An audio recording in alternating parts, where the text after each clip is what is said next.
Assalamualaikum warahmatullahi wabarakatuh. Kami di sini akan mempresentasikan hasil resume kami. Sebelum itu, perkenalkan, nama saya Yanda Putri Adekantari dan teman saya Siti Rafika Nurjana akan mempresentasikan hasil resume mengenai arsitektur sistem data terdistribusi. Sistem terdistribusi adalah sekumpulan proses yang tidak saling berbagi memori atau clock dan terhubung melalui jaringan komunikasi yang bervariasi, yaitu melalui jaringan LAN ataupun melalui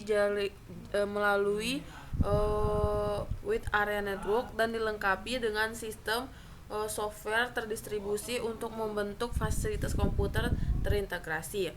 Proses dalam sistem terdistribusi dijalankan secara bersamaan, di mana proses berinteraksi untuk bekerja sama dalam mencapai tujuan yang sama dan mengkoordinasikan aktivitas dan pertukaran informasi, yaitu pesan yang dikirim melalui jaringan komunikasi. Berikut merupakan struktur sistem terdistribusi. Terdapat site A, site B, di tengahnya terhubung melalui jaringan. Dalam sistem terdistribusi, proses yang dimiliki bervariasi, dapat berupa small microprocessor, workstation, mini komputer, dan lain sebagainya. Sebenarnya ada beberapa hal mendasar yang membedakan antara jaringan komputer yang merupakan dasar dari konsep sistem terdistribusi dengan sistem terdistribusi itu sendiri, yaitu komputer otonom yang secara eksplisit terlihat, sedangkan pada sistem terdistribusi komputer otonom transparan dan juga memiliki lebih banyak masalah dibandingkan dengan jaringan komputer. Berikut adalah contoh umum yang merupakan aplikasi dari sistem terdistribusi, yaitu internet, yang merupakan global jaringan interkoneksi komputer yang berkomunikasi melalui IP atau internet protokol. Internet merupakan jaringan teradministrasi terpisah dengan batasan pada kebijakan keamanan lokal. Mobile dan komputer di berbagai tempat, yaitu laptop, PDA, mobile phone, printer, peralatan rumah, dan lain-lain. World Wide Web merupakan sistem untuk publikasi dan akses sumber daya dan layanan melalui internet. Poin yang kedua yaitu klasifikasi arsitektur sistem data terdistribusi. Yang pertama, arsitektur sistem data terdistribusi tunggal. Pada arsitektur ini, DBMS, basis data, dan aplikasi basis data ditempatkan pada komputer yang sama. Pemakai yang dapat menggunakan hanya satu orang atau single user, yang sistemnya terpusat. Yang kedua, sistem terpusat merupakan sistem basis data yang dijalankan pada sistem komputer tunggal dan tidak berinteraksi dengan sistem pada komputer lain. Pengguna terkoneksi ke komputer pusat melalui terminal. Selanjutnya itu sistem client server. Sistem basis data yang memisahkan program pengguna dengan program basis data di sistem yang berbeda. Pengguna terkoneksi ke pusat data yang disebut server sistem melalui suatu program pengguna yang terdapat pada personal komputer. Sistem tempat program pengguna berada disebut client system.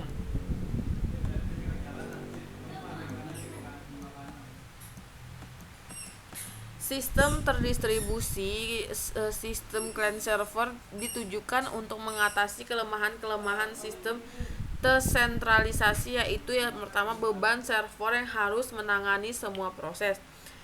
Yang kedua, sistem client server yaitu padatnya lalu lintas data antara server dan workstation. Yang ketiga, sistem client server interface database antara front and back end bisa berupa DBMS atau melalui program aplikasi tertentu. Sistem client server sistem client server adalah contoh gambar sistem client server. Berikutnya, sistem terdistribusi.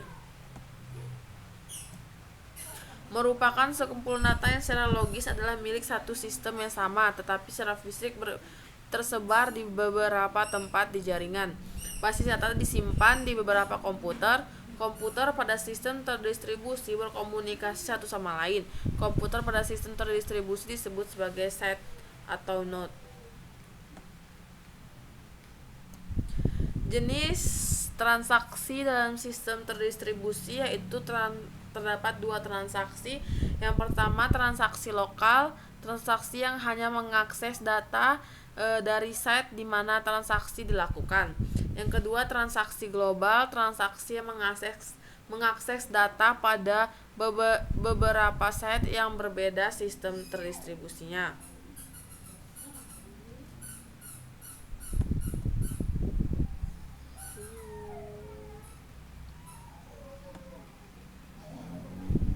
Alasan membuat sistem terdistribusi: yang pertama, data bersama pengguna pada satu site bisa menggunakan data yang ada pada site lain.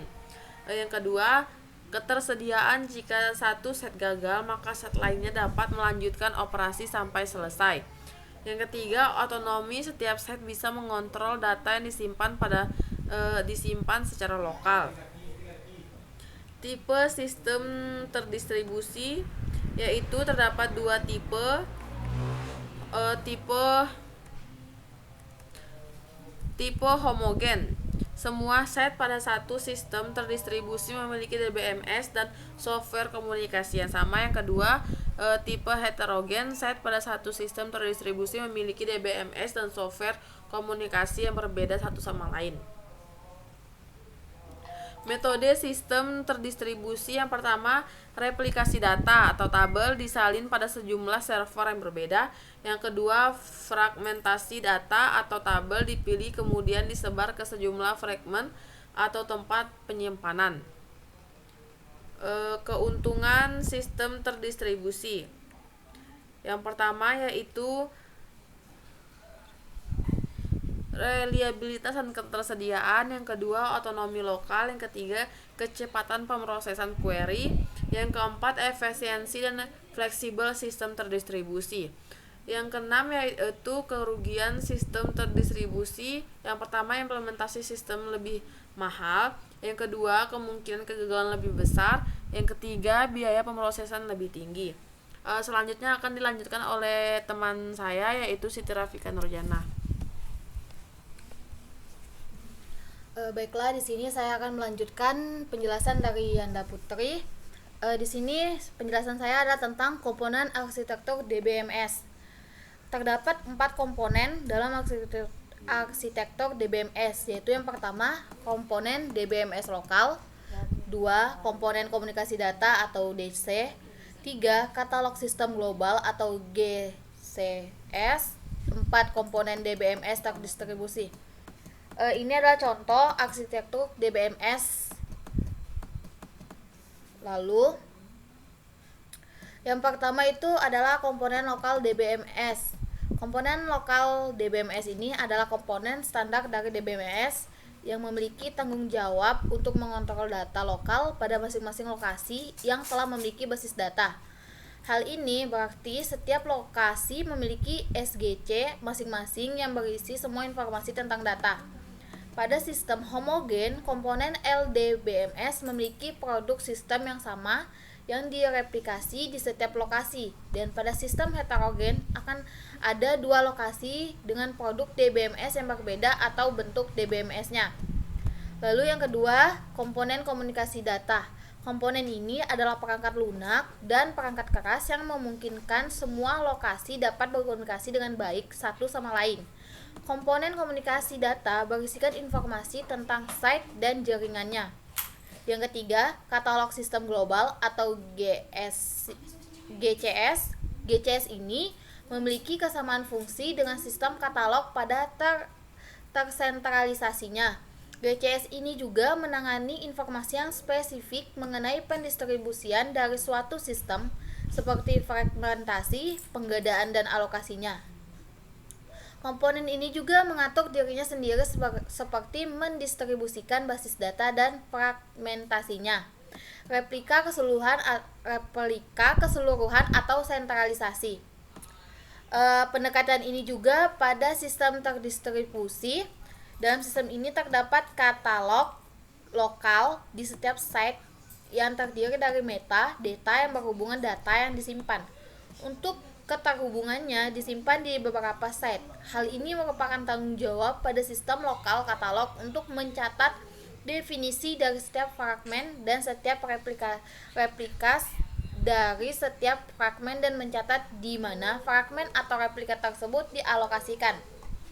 Yang keempat, ada komponen DBMS terdistribusi. Komponen DBMS ini adalah pengendalian unit di semua sistemnya. Lalu ada perancangan relasional basis data terdistribusi. Faktor-faktor yang diajukan untuk digunakan pada basis data terdistribusi adalah yang pertama, fragmentasi, yaitu sebuah relasi yang terbagi menjadi beberapa sub-relasi yang disebut dengan fragmen, sehingga disebut juga dengan distribusi. Ada dua buah fragmentasi, yaitu horizontal dan vertikal. Horizontal fragmentasi yaitu subset dari tuple, sedangkan vertikal fragmentasi itu adalah subset dari atributnya. Yang kedua, ada alokasi.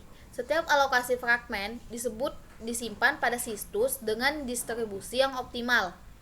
Lalu yang ketiga, ada replikasi, yaitu DDBMS dapat membuat suatu kopi dari fragmen pada beberapa situs yang berbeda.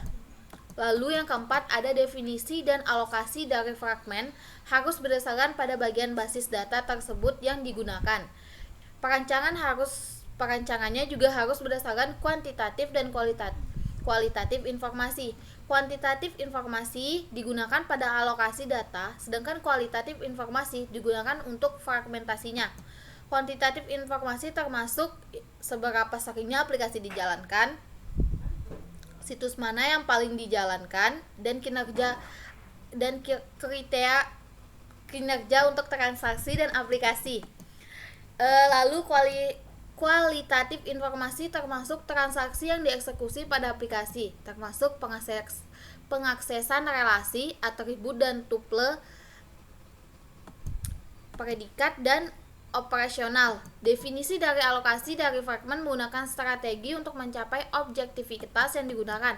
Yang pertama, referensi lokal, yaitu jika memungkinkan data harus disimpan dekat dengan yang menggunakan. Bila suatu fragmen digunakan di beberapa lokasi akan menguntungkan jika fragmen data tersebut disimpan di beberapa lokasi juga.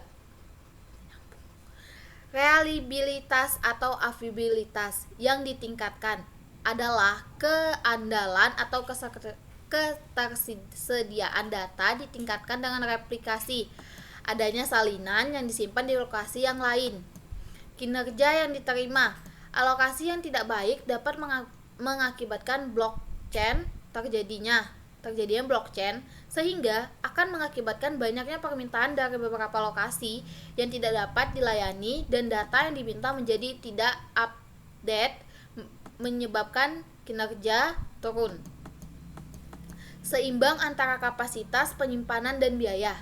Pertimbangannya harus diberikan pada ketersediaan infrastruktur dan biaya untuk menyimpan di setiap lokasi, sehingga untuk efisiensi dapat digunakan tempat penyimpanan tidak mahal.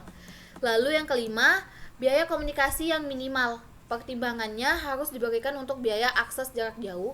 Biaya akan minimal ketika kebutuhan lokal maksimal atau ketika setiap site menduplikasi datanya sendiri. Bagaimanapun, ketika data yang direplikasi telah diupdate, maka data yang terupdate tersebut harus diduplikasi ke seluruh site. Hal ini yang menyebabkan naiknya biaya komunikasi tersebut. Lalu, struktur data terdistribusi, yaitu kumpulan data yang digunakan bersama secara logis tersebar pada sejumlah komputer yang berbeda. Yang kedua, komputer yang dihubung menggunakan jaringan komunikasi. Data pada masing-masing situs dapat menangani aplikasi-aplikasi lokal secara otonom. Lalu yang keempat, data pada masing-masing situs di bawah kendali atau sistem manajemen database atau DBMS. Yang terakhir, masing-masing DBMS berpartisipasi dalam sedikitnya satu aplikasi global. Kesimpulan dari rangkuman ini adalah arsitektur basis data terdistribusi memiliki 3 tipe. Pada sistem client server, server menyediakan fungsi DBMS dan klien menyediakan antarmuka pemakai pada kolaborasi sistem. Tidak terdapat perbedaan antara proses klien dan server tersebut. Baiklah, sekian video dari presentasi kami. Kurang dan lebihnya saya mohon maaf. Wabillahi taufik wal hidayah. Wassalamualaikum warahmatullahi wabarakatuh.